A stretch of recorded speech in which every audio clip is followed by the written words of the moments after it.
안녕하세요. 헬스 건강정보 헬마드입니다. 열심히 운동해도 근육이 잘 자라지 않는 것처럼 느껴지는 건 모든 헬스인들의 공통적인 고민입니다. 운동을 하고 난 직후에는 펌핑도 돼 있고 이 정도면 몸 좀 좋네 하지만 다음날 아침 거울을 보면 바람 빠진 풍선처럼 초라해진 몸을 볼 수 있죠. 열심히 운동한다고 하는데도 근육이 잘 자라지 않는 이유가 뭘까요? 일단 다들 잘 아시다시피 근성장의 기본 3대 요소를 생각하면 쉽습니다. 운동, 영양, 휴식이죠. 운동이 부족하면 당연히 근육보다는 지방이 쌓일 것이고, 영양이 부족하면 열심히 운동한 보람 없이 관절과 뼈만 소모시킨 셈이 되고, 휴식이 없다면 근육이 회복하고 성장할 여유가 없기에 건강에도 치명적이죠. 오늘 말씀드릴 이것이 부족하면 이 근성장의 3대 요소 모두에 악영향을 미칩니다. 어쩌면 다들 잘 안다고 생각하지만 생각보다 대부분 놓치기도 하는 것인데, 아무리 운동 잘하고 밥 잘 먹어도 이게 없으면 아무 소용이 없습니다. 오늘도 근성장의 세계로 떠날 준비 되셨나요? 바로 알아보러 가시죠.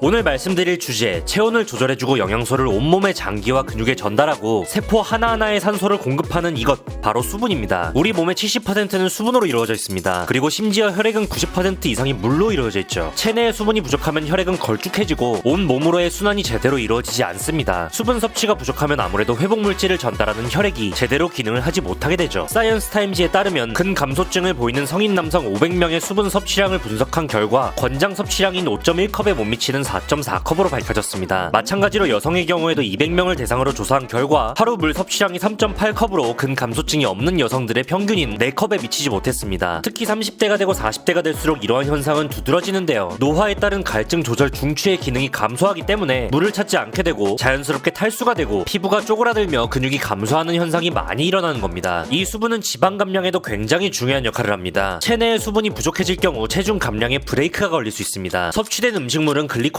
형태로 수분과 함께 근육에 저장되는데, 만약 체내에 수분이 부족하다면 섭취된 음식은 혈액 속에서 글루코스, 즉 포도당의 형태로 남게 되며 지방으로 전환돼서 몸속에 저장이 됩니다. 충분한 수분 섭취가 이루어지면 글루코스가 지방으로 바뀌는 것을 차단하고 간이 체지방을 에너지원으로 사용할 수 있도록 돕습니다. 수분을 자주 섭취하면 일시적이지만 포만감도 주기 때문에 다이어트 효과의 일석이조죠. 충분한 수분 섭취로 혈액의 이동이 원활하면 체지방을 효과적으로 배출시킬 뿐만 아니라 웨이트 트레이닝 시 발생하는 젖산 등의 피로물질 또한 포집해서 배출시켜줍니다. 즉 우리 몸의 청소부는 수분 가득한 혈액인 셈이죠.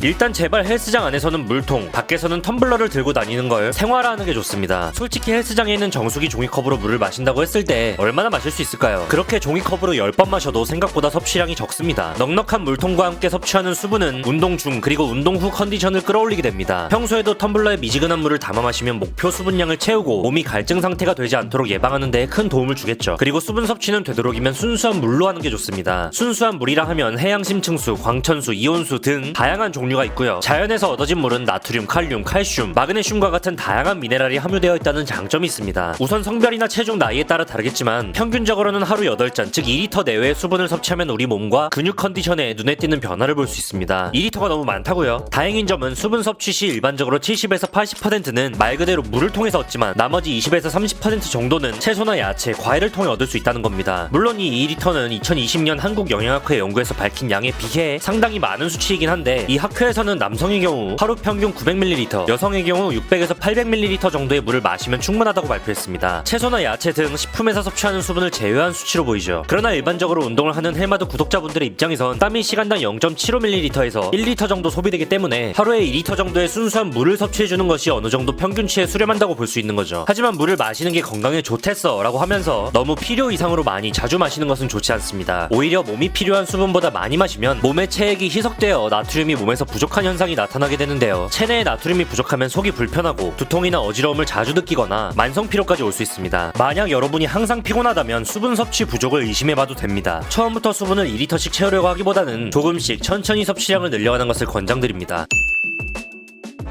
크레아틴은 근육이 수분을 잡아줄 수 있도록 하는 역할, 카페인은 체내 수분을 몸 밖으로 배출하는 이뇨작용을 하죠. 크레아틴 복용 시 복용량에 따라 다르겠지만 최소 물 2리터 이상은 섭취해야 합니다. 또한 아메리카노 등 커피 같은 경우 마신 만큼 혹은 그 이상의 수분을 체내에서 배출시키기 때문에 수분 보충에는 별 효과가 없습니다. 카페인을 섭취한 양보다 더욱 많은 수분을 먹어줘야 하는 건데, 특히 카페인과 크레아틴을 둘 다 드시는 분들은 최소 2.5리터에서 3리터 이상의 물을 섭취해야 하지 않을까 싶네요. 물 마시는 거 생각보다 어렵지 않습니다. 자꾸 까먹어서 그렇지 물을 마신 양을 체크해주는 어플이나 정해진 물통을 하루에 4번은 채워 마신다는 등 목표를 세워 진행한다면 수분 섭취 목표를 쉽게 달성할 수 있을 겁니다. 대한 보디빌딩 협회 코치 아카데미 이보형 원장님 또한 오히려 물을 먹지 않으면 근육 생성과 발달에 지장이 생깁니다. 물이 근육에 필요한 영양을 공급하기 때문입니다. 평소 수강생들에게 하루에 2리터에서 3리터 정도의 충분한 물을 섭취하도록 권고하고 있습니다. 라고 말한 바 있습니다.